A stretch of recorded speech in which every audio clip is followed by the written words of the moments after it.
Tricolores e tricoloras, este aqui é o canal Coração Tricolor, eu sou Fernando Cordeiro e vou logo pedindo, você tricolor, você tricolora, que assiste aos meus vídeos ou nunca assistiu, por favor, inscreva-se no canal, é de graça.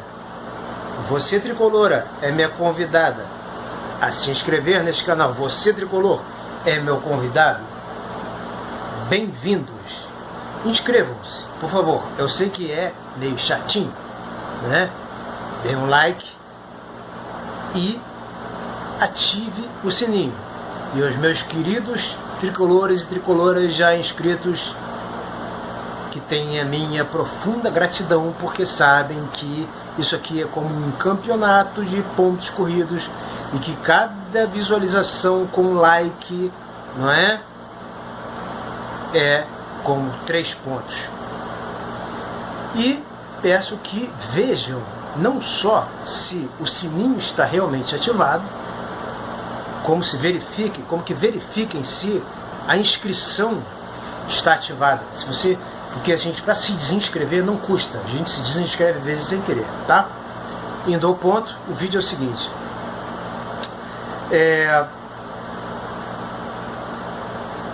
Marcos Paulo, João Pedro, Evanilson, Danielzinho, não é?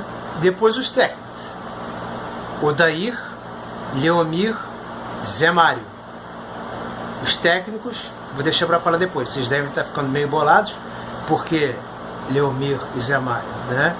Odair, todo mundo já sabe que foi, é o novo técnico do Fluminense.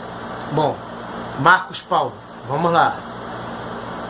Parece que está tudo bem. Eu digo de contrato.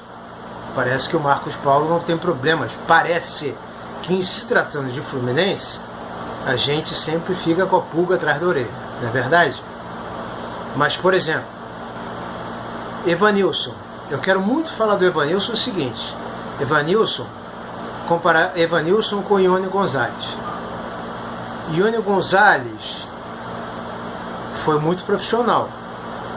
Praticamente já se despediu do Fluminense, assim como o Danielzinho, que é outro ponto importante a ser abordado aqui. Só que Ione Gonzalez tecnicamente é muito fraco. Ele é aquele jogador forte que ele precisa de um treinador que saiba encaixá-lo, não é? De maneira que ele jogue parecido com o Leônidas da Selva, para os mais antigos que sabem a diferença entre o Diamante Negro Leônidas da Silva e o Leônidas da Selva, não é? Então, o Leônidas da Selva, assim como o Doval, que era craque, não é? Vamos trazer mais para cá, os dois para cá, né? 1976. Me perdoem os mais novos, mas os dois pediam a mesma coisa. O Rivelino dizia que o Doval pedia para dar a bola mais pro Beck, o zagueiro, e o Leônidas da Selva a mesma coisa, tá? Então, quer dizer, eram jogadores assim que gostavam de chegar numa bola dividida, não é? Então, quer dizer, o Ione Gonzalez eu acho que é meio assim. Se você der uma bola limpa para ele na frente de um zagueiro, ele não vai saber driblar. Entendeu? E o que acontece? Tem que ter um treinador que saiba explorar o Ione Gonzalez. E assim, acho que nenhum soube. Enquanto isso, o Evanilson no banco.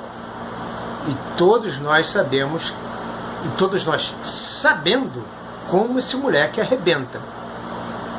Bom, na partida contra o Corinthians, eu peço por favor que assistam ao meu vídeo Fluminense e as freguesias, né? E de lá para cá vocês atualizem as freguesias. Agora o Corinthians é nosso freguês, nós temos uma vitória a mais que eles. Aliás, o Corinthians esse ano, assim como o Grêmio, né? O Grêmio perdeu todas para o Fluminense, e o Corinthians eliminou a gente na Sul-Americana por força do regulamento, mas regulamento é regulamento, foram 2 empates. E no Brasileirão, 2 derrotas. Nenhuma no Rio de Janeiro, uma em Brasília e uma lá na casa deles, ok?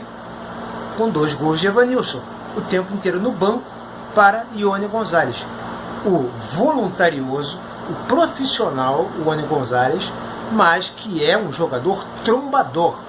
Eu aqui, em momentos de fúria, chamei o Ione Gonzalez de horroroso. Não é que ele não é horroroso, entendeu? O Ione Gonzalez não é horroroso.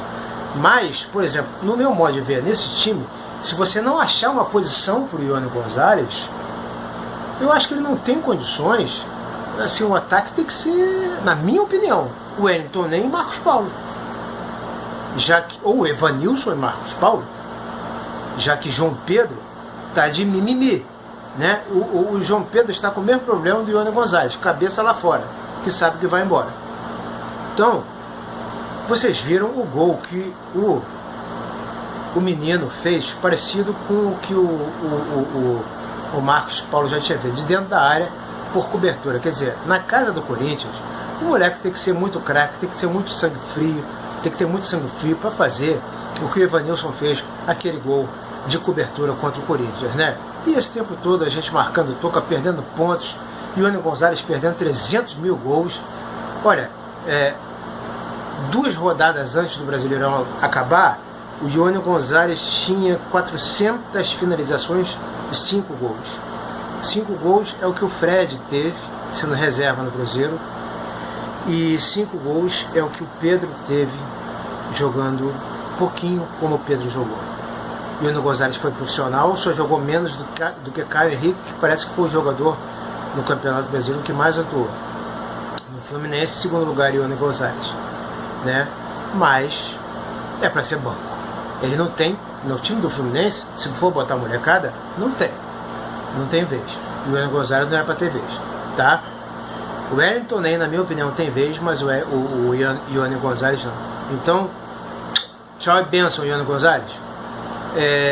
Então, Evanilson com Ione Gonzalez. Agora, a diferença: Evanilson está sem contrato. Se o Fluminense não agir rápido, alguém leva ele de graça. O Fluminense não recebe um tostão, assim como o Bahia levou o Danielzinho. O Danielzinho se despediu em tons de lamúria, de choro, após passar 16 anos, nascido e criado no Fluminense, porque o Fluminense não renovou o contrato dele, porque guardou esse dinheiro para contratar Nenê. Não preciso falar mais nada, né? Perdemos o Danielzinho, vai de graça para o Bahia, tá? Agora, João Pedro. O João Pedro foi só para você ter uma mulher. A gente tem João Pedro e Marcos Paulo, né? A noção aí da molecada de Xerém. Como o Fluminense trata a molecada de Xerém. Danielzinho, sem contrato, vai embora de graça para o Bahia. E Evanilson, se o Fluminense não correr, a gente perde ele para qualquer um, tá? Marcos Paulo, felizmente, parece que não tem problema. E o João Pedro, quando apareceu, já estava negociado. Quando o João Pedro apareceu em maio, já estava negociado. Então é o que eu sempre falo: Mário Bittencourt, tem que rever o contrato dessa galera de Xerém, dessa molecada. Essa molecada tem que passar pelo menos 1 ano no profissional, no mínimo, tá? Então, tipo assim, se ele, João Pedro, estreou em maio no Fluminense, ele tinha que jogar até maio de 2020.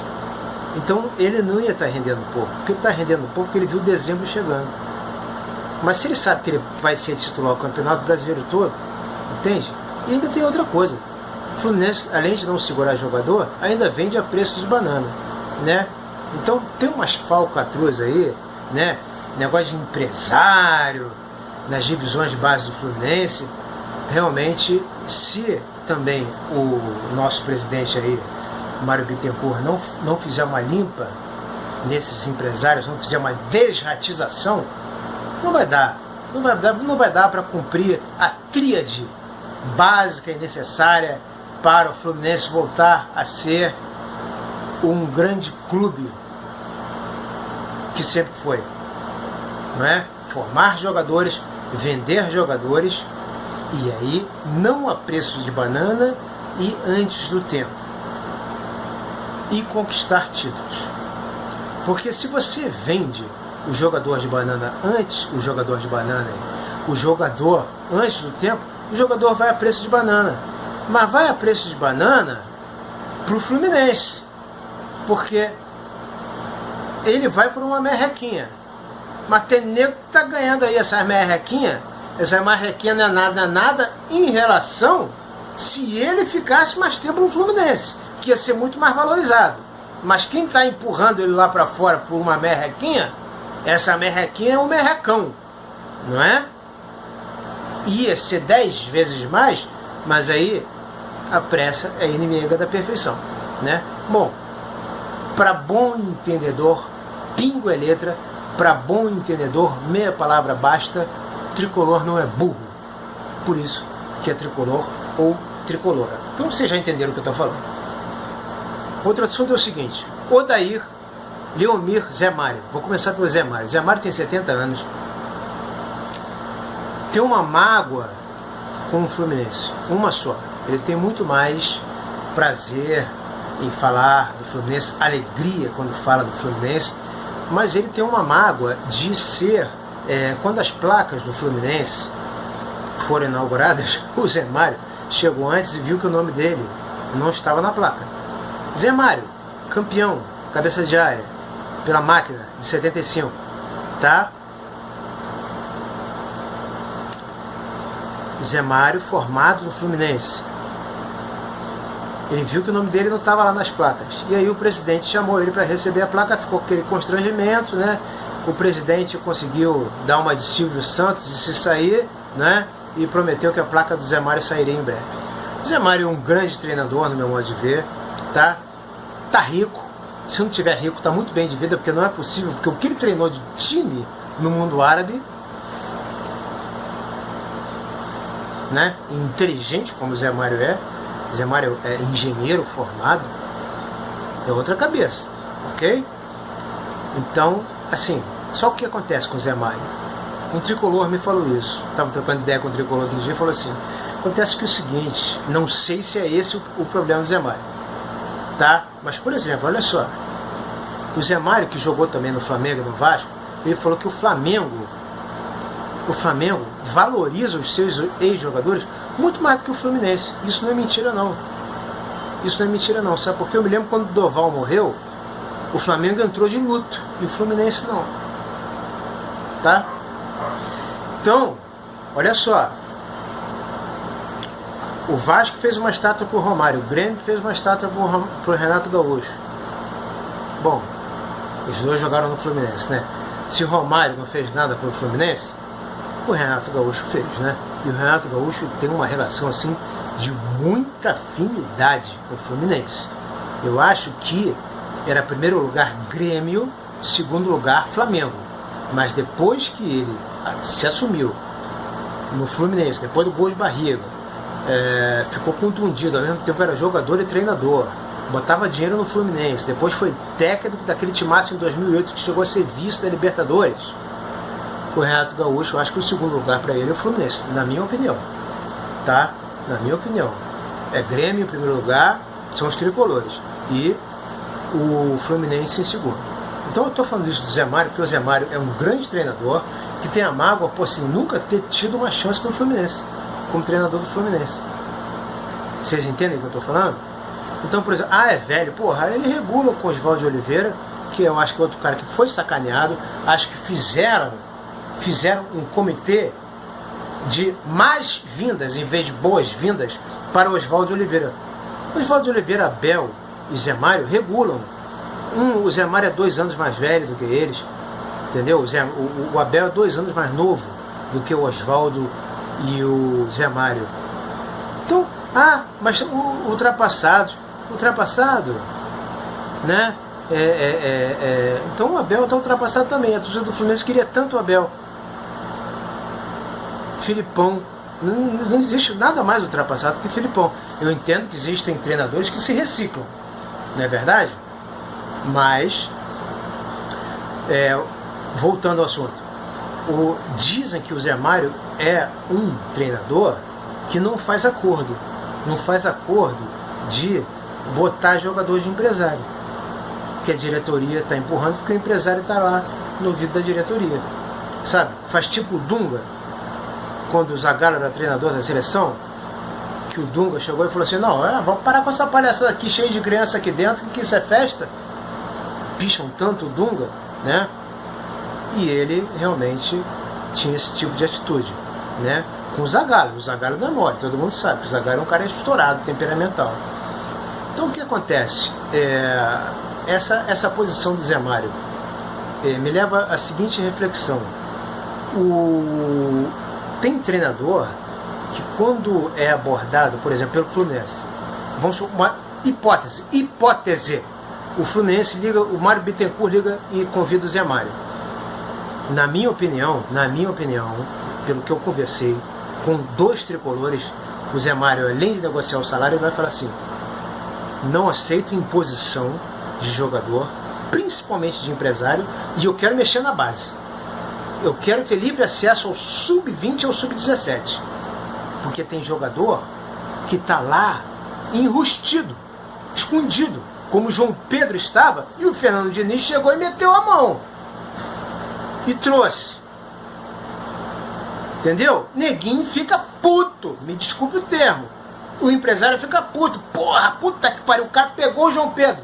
Fernando Diniz meteu a mão no João Pedro e levou lá pra cima. E agora? E a gente quer meter a merda, tá contando com a merreca que eu já ia me embolsar aqui no fim do ano, agora com certeza vão melar nosso contrato aí. Vão fazer outro contrato, não sei o que, não sei o que. Entenderam o que eu tô falando? Bom, Odair Leomir, que rima, né? Quando é que o Leomir vai sair da aba do Abel? Tá quantos anos? Anos e anos e anos e anos e anos e anos e anos. Como auxiliar do Abel? Porra, Leomir, você já tem condição no Marcão aí, ó. Livrou o Fluminense do rebaixamento. Eu acho que o Marcão não tem condições de prosseguir, tá? Se o Fluminense quiser ser melhor em 2020 do que foi em 2019. Mas, com o Odair, que já jogou no Fluminense, mais ou menos na mesma época, na época, inclusive, do Marcão, eu acho que, mantendo o Marcão e o Ailton, assim, rola uma simpatia, uma empatia, uma sinergia. Não é um técnico totalmente estranho, não é? Mas, então assim, eu gostei. As opções que estavam aí, realmente, eu preferia o Odair. Agora, por que não o Leomir? O Zé Mário eu já falei, né? Qual o problema do Zé Mário? O Zé Mário parece que é um treinador, pelo que eu andei conversando com 2 ou 3 tricolores, que tem um problema aí de não aceitar a imposição, etc e tal, e é um veterano, um cara de 70 anos, e muito marrento, etc e tal. Marrento entre aspas, né? Mas, e o Leomir? Por que o Leomir não foi cogitado? Fica aí essa pergunta. O Odair, ok, aposto no Odair. Aposto mesmo, numa pré-temporada, eu aposto no Odair. Vai jogar no contra-ataque. Eu acho que, assim, toda vez que se diz que o Fluminense vai jogar no contra-ataque, me lembra o time de 82 que o Paulinho de Almeida montou no Fluminense, com Edinho, Amauri, Robertinho, Heraldo, que veio do América, né, já era o Paulo Vitor. Aquele time ali depois mudou de treinador e o Cláudio Garcia pegou aquele time do Paulinho de Almeida que jogava a base de contra-ataque e fez aquele timaço que jogava a base de contra-ataque, com o Leomir na cabeça de área do lado do Delei e do Jandir. O Fluminense jogava fechado a base de contra-ataque. O Tato ou o Paulinho jogavam aqui juntos, com o Branco. Entendeu? Então o Fluminense jogava fechado e saía, pá, a base de contra-ataque. Os contra-ataques com os lançamentos do Delei eram mortíferos. Então toda vez que anuncia um treinador como o Odair, que joga a base de contra-ataques, me lembra logo o time tricampeão carioca e campeão brasileiro de 83, 84 e 85. Tá? Então eu fico animado. Mas isso também me lembra o Leomir. E eu fico cá a me perguntar, por que é que o Leomir não sai da aba do Abel? Ô Leomir, acorda! Você cairia feito uma luva no Fluminense. Para mim, no momento, uma opção apenas melhor do que o Odair. E melhor do que o Marcão e o Ailton. Seria o Leomir. Ok? Recado dado. Eu vou deixar um espaço aqui, ou melhor, um tempo aqui no final, ok? Para vocês poderem se inscrever no canal, principalmente para os que assistem pela televisão, não é? Que é um saco, ter que dar pause, e aí procurar o canal, procurar o like, e depois se inscrever, entrar no canal, né? Todo mundo sabe que é meio chatinho. Mas eu vou deixar um tempinho aqui no fim, justamente para que aí o vídeo já foi visualizado, e aí quem assiste pela televisão se inscreve no canal. E se você é da minha idade, um velho como eu, que já passou dos 50, um idoso, por favor, peça ao seu filho, né, ao seu sobrinho, entendeu? Alguém que saiba aí te explicar como se inscrever, ou pela televisão ou pelo próprio celular. Tá ok? Muito obrigado pela atenção, muito obrigado por ter assistido esse vídeo até aqui. Saudações tricolores e até a próxima!